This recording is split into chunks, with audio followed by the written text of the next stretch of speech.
بسم الله الرحمن الرحیم نحمده ونصلي علی رسوله الکریم. زما خوږو رونو اکثر ملګرو ته د معدې مسله وي، د معدې د وجې ډېر فریاد کوي اور معدې سره یو څو علامات هم وي. یو ډیپریشن زیات وي، بعضې اوقات د معدې په وجه ګیس زیات وي، سر باندې بوج راځي، غوسه ورځي انسان ته اور هډوکي هم درد کوي. بعضې انسانان داسې وي چې هغوی ته خولې ته تروې اوبه راځي، بعضې انسانان داسې وي هغوی الټی ورسره کوي، د بعضې ملګري داسې وي چې د هغوی بالکل خېټه خراب وي، د خېټې داسې خراب وي چې بالکل هغه سمون نه خوري، هر قسم دوایانې هر قسم ډریپونه وخېږي خو هیڅ فایده نه کېږي ورته. دا مسلې نن سبا ډېرې زیاتې دي، ملګري هم ډېر تپوسونه کوي.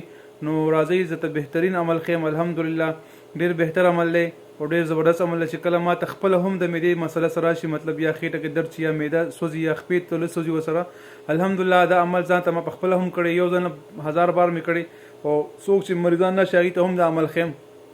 الحمدلله شفا الله ورکوي او انسان علاج بخپل ځان په خپله کوي نو شفا الله ورکوي. علاج شرط دی او شفا من جانب الله ده. نو چې کوم ملګرو ته هم داسې مسله وي چې مطلب هغوی د معدې مسله وي یا الټی ورځي، زړه کڅوي، کوم علامات ما وویل دي سره، یا بدن خوږیږي یا مختلف قسم سوچونه ورځي انسان ته، نو دا عمل لازمي وکړي، ضروري وکړي او ټری نه تجربه نه ازموده شوی عمل دی، زبردست عمل دی. په دې مونږ مشا خبره مونږ به انتها زیات کړی. الحمدلله تاسو فایده وګورئ، خوند یې وګورئ، که خوند او فایده تاسو ونه شوه ما ته وایي چې تا دروغ ویلو، او که زه دروغ هم ووایم نو قرآن دروغ نشي کېدی، الله کلام دی، الله کلام کې برکت ډېر دی. وننزل من القرآن ما هو شفاء ورحمة للمؤمنین، قرآن مجید نازل شوی د شفا لپاره دی او دغه رنګې چې کوم دی د انسانانو د هغه فیصلو دپاره ده او قرآن باندې عمل کولو دپاره موږ ته قرآن الله تعالی نازل کړی دی او قرآن په ویلو باندې ثواب هم ملاویږي، الله تعالی پې هم خوشحالیږي او کلام د الله کلام دی، کلام الله. نو د الله کلام وي نو مطلب دا زما د خبرې چې تاسو دا عمل شروع کړئ. عمل څه دی؟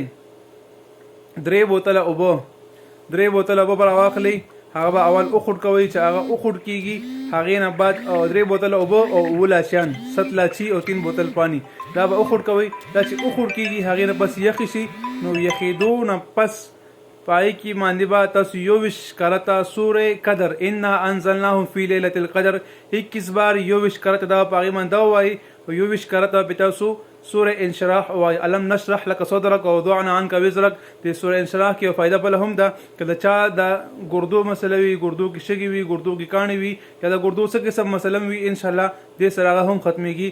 نو سوره انشراح 21 کرته او سوره قدر 21 کرته په دغه اوبو دم کا، بیا ورځ کې 1 بوتل اوبس کا، نو ورځ کې 3 ورځې کې 3 بوتل اوبه شي.